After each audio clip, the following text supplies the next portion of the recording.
Hello, how are we? Happy Men's Health Week. Um, I set out a bit of a challenge for myself this week to put a few lives up talking about conversations that matter and why I'm so passionate about having the conversations that matter. I guess one of the luckiest things that I've had the opportunity to do is sit with thousands of men with and get to know what's really in their heart. One of the things that I see consistently is the conversations that men don't have. Excuse me, a little bit chesty at the minute. And I think that's such an important thing because where do we actually practice the conversations that matter? So right now I'm going to share with you a moment in time. Excuse me. About a conversation that was really, really important to have. And that was a conversation with my father. So we've had a bit of an interesting relationship over the years and a lot of pain. And I held a lot of anger towards him. He's not great today, am I? Anyway, the pain I held towards him was for a lot of different things. But every time I spent time around him or tried to connect, I found myself angry again. And that actually impacted all the relationships around me.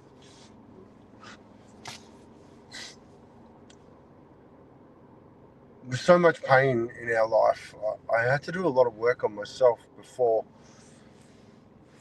I could actually sit in the opportunity of really seeking to understand. And I'm lucky I had amazing mentors around me like Alan Stevens, Jerome Lamarck, guys who've done a lot of work on themselves and spent a lot of time supporting other men. I'll never forget the day that I was driving home from work and speaking to Jerome about where things were at, and we talked about the fact that you're doing so much work with men and so much of their journeys around their fathers. How's things with your father? And I went, ouch, right? Because maybe that's something you need to step into. And it's something I've been thinking about, it's something that I looked at Oscar when he was younger, and I looked at what's the one thing that would really hurt me. Not much would hurt me, but what would hurt me is if he never spoke to me. And I couldn't help but wonder whether or not that was something that would hurt my father. Knowing that I've got mates who didn't speak to their kids and how much that hurt them. I was wondering whether or not I could ever make that happen. And so, as I said, Jerome challenged me in that moment. And rather than sitting on it, I actually picked up the phone and I rang him. And I said to him, listen, look, I don't know exactly where you live, but I'd really like to catch up. He goes, yeah, no, that'd be great. He goes, I can actually meet you in half an hour. I said, oh, great, whereabouts are you? I said, well, why don't we meet at the Keysy pub? It's a pub I spent a lot of time in over the years. I said, okay. I was really nervous, but I knew that I had to be very clear on what I needed and what I wanted from the conversation. And that was simple. In order for myself to have a relationship with him and for him to have a relationship with Oscar, I needed to see him through a different set of eyes. So I turned up to the pub. I walk up to the bar, I grab my water. As I walk into the pub, some people that were drinking there were still drinking there 20 years later. That made me uncomfortable. So I sat in the back corner, ordered a steak. My father came in, he grabbed a pint of beer, he came and sat at the table. I thanked him for coming. I did pleasantries with him, and I said to him, I said, listen, I'd really like to get to know you, because I don't think I do. And he goes, you know me. And I said, well, I really don't. And I said, in order to have that relationship with you, I really need to see you through a different set of eyes. And I said, in order to have a relationship with Oscar, I really need to have a different outcome. Because the last thing I remember from your mum is seeing her as a big yellow pickle balloon where she drank herself to death. And I don't want that for Oscar.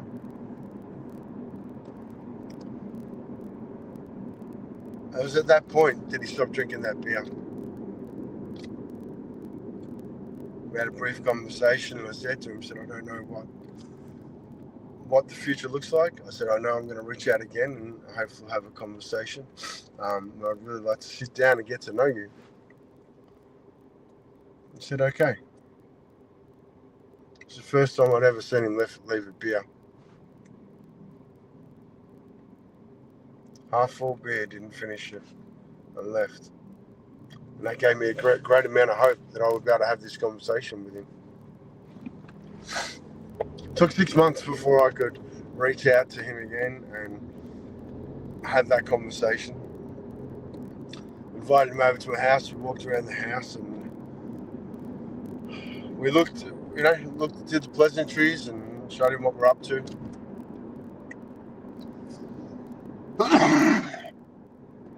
But it was this next part that really mattered. I said to him, with all the work I'm doing these days, I'd really like to put a microphone and a camera between us and record our conversation, because I think it would add value to a lot of people. And courageously he said yes. I asked him to share with me his journey, the early years and where he lived and what he went through, and I learned how much pain he went through as a child.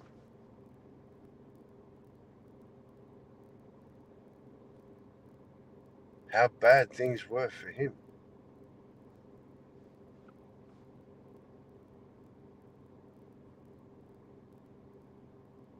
I got to learn that he was a man with his own scars, and deep scars they were.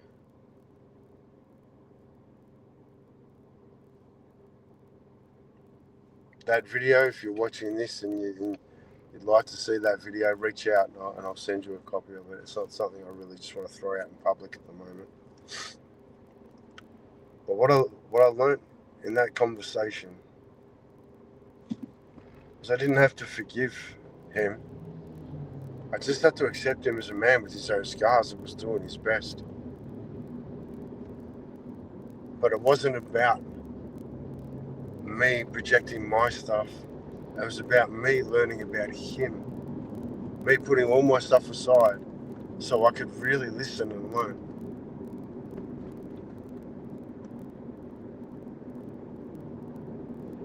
Now, what happened in that conversation is I lost my anger.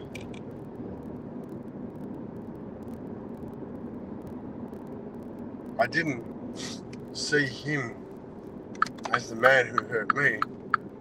I saw him as a man that was carrying his own scars.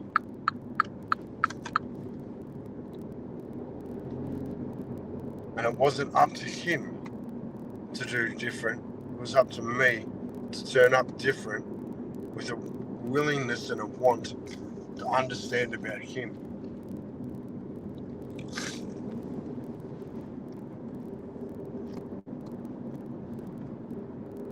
Now, we don't have a tight father-son relationship, but we do have a relationship these days. He is the grandfather to his grandson.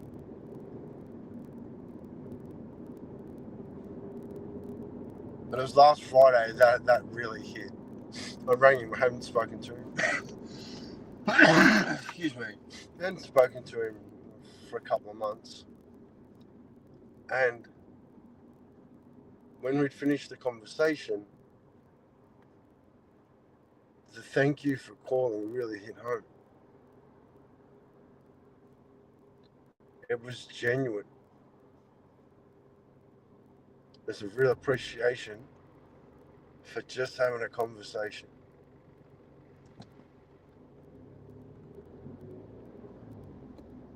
It's one of the hardest conversations I've ever had. And I'm so grateful I've had it, because I know so many people who haven't had theirs.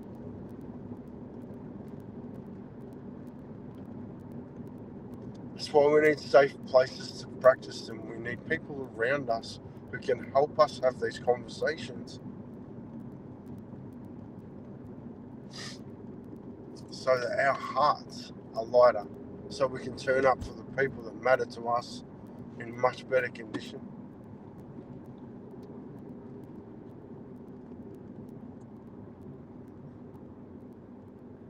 And that's a conversation that mattered to me.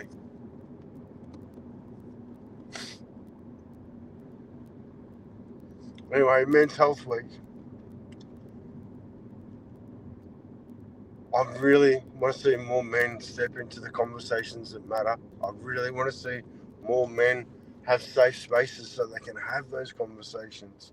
My dream is to create a hub in every LGA across Australia to be able to hold space for men, to be able to sit and talk about what's really in their heart. We lose a lot of men from them taking their own life. But we lose a lot of men before they get to that stage. Their hearts are heavy, they carry the wounds, and that's the gift they give to others.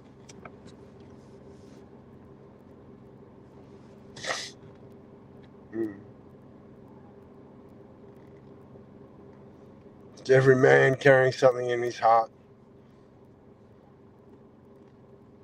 I wish you the courage to step into that difficulty, because I know that you're worth it.